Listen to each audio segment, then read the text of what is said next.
ناظرین، پاکستان کے پہلے نگران وزیر اعظم غلام مصطفیٰ جتوئی 14 اگست 1931 کو سندھ کے ضلع نواب شاہ کے علاقے نیو جتوئی میں پیدا ہوئے۔ آپ نے ابتدائی تعلیم سندھ ہی سے حاصل کی، پھر اعلیٰ تعلیم کے لیے انگلینڈ چلے گئے، لیکن والد کی بیماری کی وجہ سے 1 سال بعد اپنی پڑھائی ادھوری چھوڑ کر پاکستان واپس چلے آئے۔ 1952 میں آپ نے اپنے سیاسی کیریئر کا آغاز کیا۔ 1952 میں یعنی 1952 میں ہی آپ پہلی بار ڈسٹرکٹ بورڈ کے چیئرمین منتخب ہوئے، اور یہ ایک بہت بڑا اعزاز تھا کیونکہ آپ نے سب سے کم عمری میں یہ عہدہ حاصل کیا۔ 1958 میں آپ نے مغربی پاکستان میں صوبائی اسمبلی کا الیکشن جیتا۔ 1965 میں 1965 میں آپ نے وہی الیکشن ایک بار پھر جیتا۔ 1967 میں 1967 میں آپ ایم این اے بنے۔ 1969 میں آپ پیپلز پارٹی میں شامل ہوئے۔ 1970 میں ذوالفقار علی بھٹو نے آپ کو پاکستان پیپلز پارٹی کا ٹکٹ دیا۔ 1971 میں آپ ذوالفقار علی بھٹو کی کابینہ میں شامل ہوئے۔ ذوالفقار علی بھٹو نے آپ کو وفاقی اسمبلی میں عہدے بھی دیے۔ 1973 میں آپ وزیر اعلیٰ سندھ بنے اور 4 سال تک اس عہدے پر فائز رہے۔ اس کے بعد ذوالفقار علی بھٹو کی قید اور ان کی جیل اور ان کی شہادت کے بعد ملک میں مارشل لا لگایا گیا، تو آپ نے تحریک بحالی جمہوریت میں فعال کردار ادا کیا۔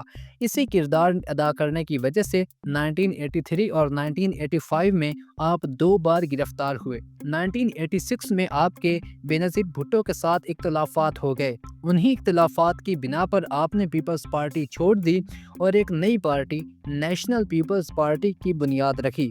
1988 کے الیکشن میں آپ نے اسلامی جمہوری اتحاد میں شمولیت اختیار کی اور آپ اس کے لیڈر بھی تھے۔ 1988 کے الیکشن میں آپ ایم این اے نہ بن سکے، لیکن 1 سال بعد ضمنی الیکشن میں مظفر گڑھ سے آپ ایم این اے منتخب ہوئے اور قومی اسمبلی میں اپوزیشن لیڈر بھی بن گئے۔ 1990 میں آپ کو بلکہ پاکستان کی تاریخ میں پہلا نگران وزیر اعظم لایا گیا، اور وہ وزیر اعظم آپ تھے، یعنی غلام مصطفیٰ جتوئی پاکستان کے پہلے نگران وزیر اعظم تھے۔